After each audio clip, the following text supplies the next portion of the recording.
खबर की ओर रुख करेंगे। इस वक्त की अगली खबर हमें मिल रही है लखनऊ से।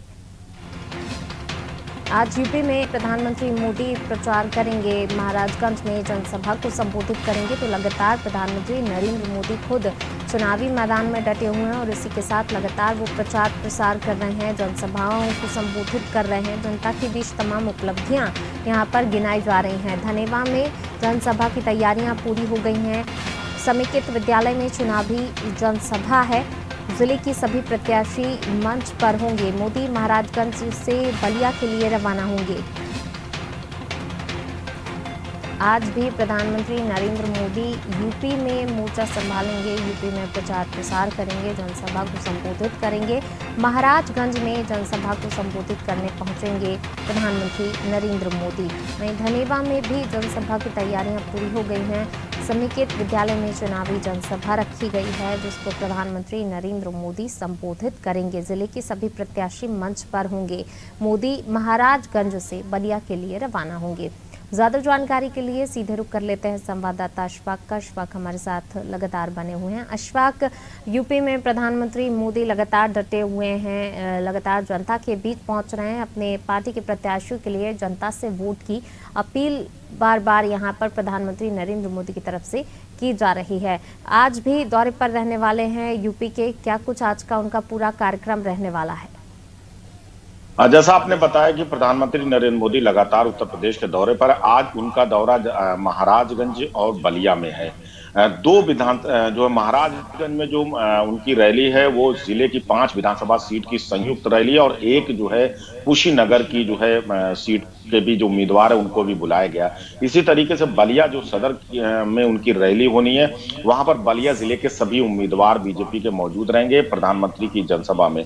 मैं आपको बताऊं कि जो गोरखपुर मंडल की अगर आप बात करें तो गोरखपुर मंडल में 28 सीटें आती हैं और 2017 में बीजेपी को 23 सीटों पर सफलता मिली थी।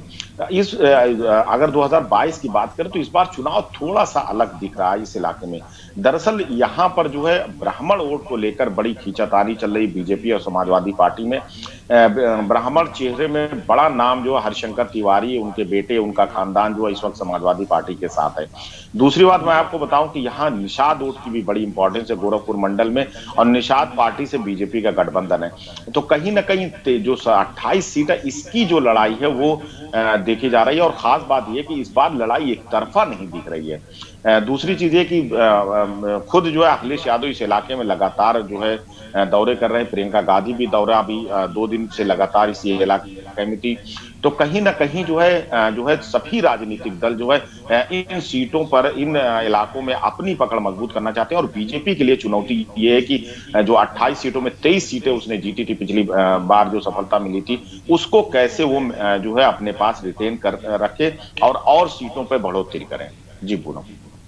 बिल्कुल अशफाक, बीजेपी के लिए तो कह सकते हैं कि एक चुनौती ही एक टाइप से अपने पिछले बार का इतिहास दोहराना, क्योंकि इस बार जनता का मूड समझना भी काफ़ी मुश्किल है और साथ ही इस बार हमने देखा कि सपा अध्यक्ष हो अखिलेश यादव, उन्होंने भी बिल्कुल आम जनता तक पहुंचने की कोशिश की और वहीं प्रियंका गांधी हो सकता है महिलाओं के वोट काट ले। हालांकि ठीक है, कांग्रेस मुश्किल दिख रही है यूपी में, लेकिन कहीं ना कहीं प्रियंका गांधी इस बार जो डटी रही हैं लगातार प्रचार प्रसार में, हो सकता है कि कुछ वोट महिलाओं के वो भी खींच सकती है। तो इस बार काफ़ी कड़ा मुकाबला, जो अभी तक 5 चरणों के चुनाव हुए हैं उसमें भी काफ़ी मुश्किल दिखाई दी है बीजेपी के लिए और काफ़ी कड़ी चुनौती यहाँ पर देते हुए भी नजर आए हैं दोनों ही। देखिए, अगर आप बीजेपी के लिए ये है कि पिछले 2017 में उससे जो है कई इलाकों पे उन्होंने क्लीन स्वीप किया था।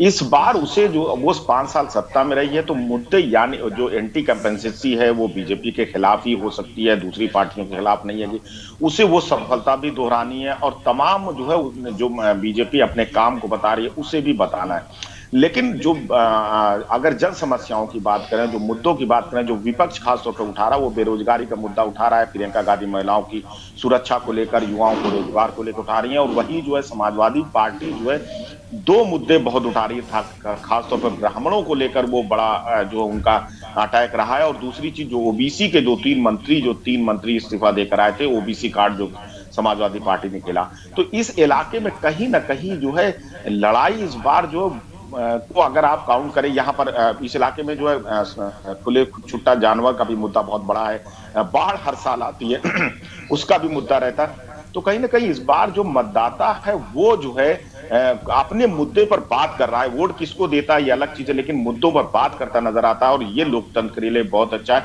और राजनीतिक दलों के लिए भी चुनौती है कि वो इन मतदाताओं को कैसे अपने पक्ष में करते हैं इस बार।